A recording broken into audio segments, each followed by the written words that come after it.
Alright, here we are. We have come to get some compost.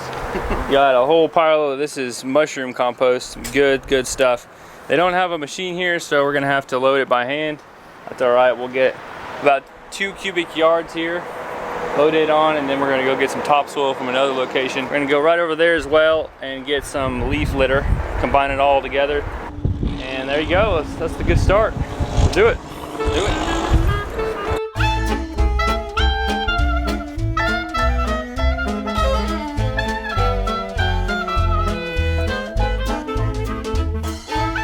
Some seriously good compost material here. They feed the horse bedding and manure to mushrooms, so the mushrooms have already come in and broken this down quite a bit. And now we're going to add this to soil so that it has a more balanced structure, has more minerals. You know, you don't want to go just straight compost when you're creating your raised beds. This is a clump. This is a clump of clay here. And you can tell it has way more minerals, it's older. Plants need a diversity of nutrients just like us, just like people. So we're gonna come in, we're gonna bring in some more topsoil and combine it with all this good composted material and make a magic mix. What you put into your raised bed is where you're gonna get out in your food. Here we have some leaf litter. It's combined with all kinds of goodness.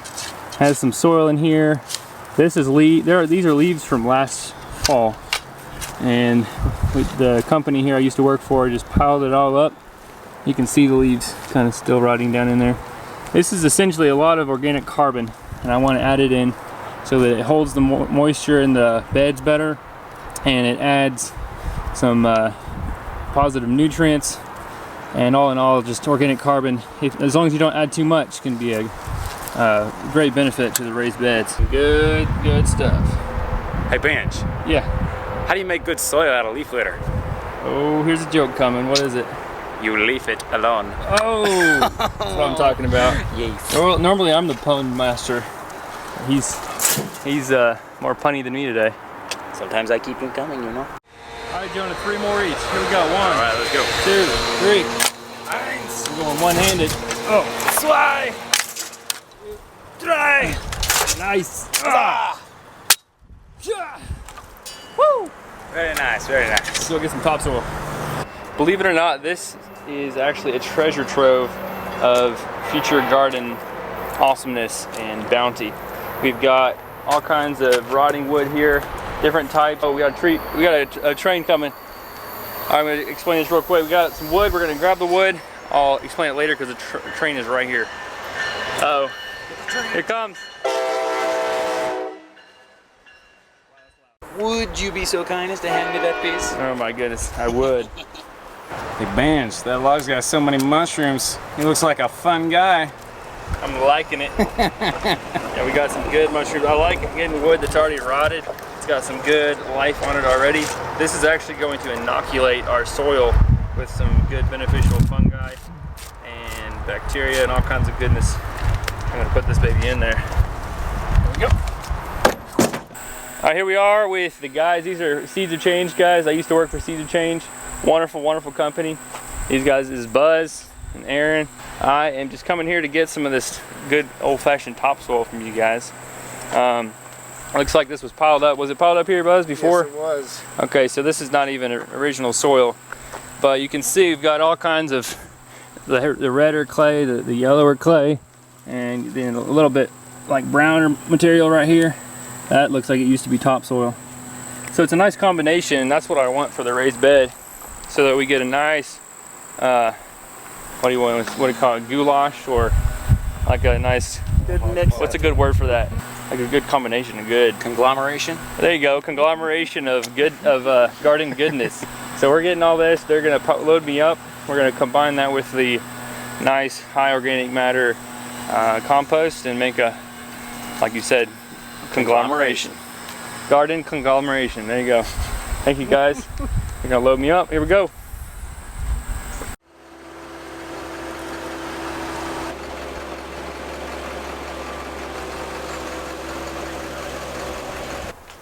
back on site. Here's all the wood. Now we're gonna just put it together and then dig in the backside. Since there's a slope there, gonna dig the backside in, put it in. We have the soil, their truck's right over there, and we'll pop it all in. It's gonna be good. Let's go. And then this one. What do you got going on? Fine. Because we're shooting for the log cabin look, we got an overlap right here. So the next board is going to come to where it overlaps that one. Look at that over there. Boom, number one. We just need to go ahead and put the next layer on there. We're starting this one. We're going to cut up there, cut above them, get them level. Now we're going to make sure it's square. Here you go, Jonah. Alright. The distance from corner to corner is the same, then we're good. Let's see, 106 right there. So the other side. Boom, 106. We're good. Perfectly square. It's parallel with the fence. Done with the second one, the base. Nice, alright, we're gonna take it over there. We've already got that one all situated. Now we're gonna cut down just a little bit right here.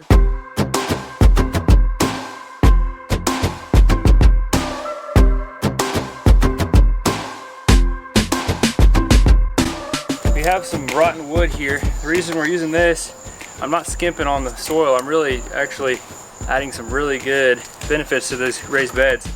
What these will do, I'm putting them lower in the bed so that they, you know, whoever's planting doesn't actually hit them with their shovel or anything. But what they're doing is they're gonna hold water. They're gonna hold all that water, soak it up. So it's a German practice called hugelkultur, wood culture. And essentially, we're kind of mimicking what's happening in the forest. We're adding biomass, we're adding water holding capacity, and as these rot, they're gonna add nutrients that you wouldn't get from just grass or soil or compost. They're tree-specific nutrients that can be really beneficial for these raised beds. And they'll rot down. And another thing that these will do is, see all these mushrooms? They're going to inoculate this soil. All kinds of fungi, bacteria, protozoa, you know, that we would not have had if we'd had just grass. I like to call it biota, grass life. If we bring in the forest with the grass life together, then it's like a dynamic duo, and all those microbes are working together. I think that's one of the reasons that when you come to an edge of a field, not only you're getting more light right there, but I believe that the biota of the forest is combining with the life of the field, and there's this combination effect that things flourish right there. So that's what we're doing. We're kind of combining forest and field, and together we're gonna have an even better garden than before. Good job, Jonah. We are exhausted. It's been a long day. Hard day, but I would say we're over halfway, maybe halfway. But we're trying to finish up what we can. Over halfway down with that one. Yeah, over halfway with that one, halfway with this one. We're getting there. So close. Gotta push through. You know what? A person can only do so much. We worked really hard today. We did what we could, and we put everything in. We have the 2 beds done. We have the soil in there with the hugelkultur, wood chips and chunks, and then we have the compost on top. Just need to come back tomorrow and clean up all the tools and everything. We essentially finished, but it's just too late, and we need to get everything cleaned up tomorrow. And yeah, just one thing my dad taught me was always try to finish your jobs that you start. I always want to, when I start something, go ahead and finish it. And that's just, my dad is always sharing wonderful advice. That's one thing that really stuck with me.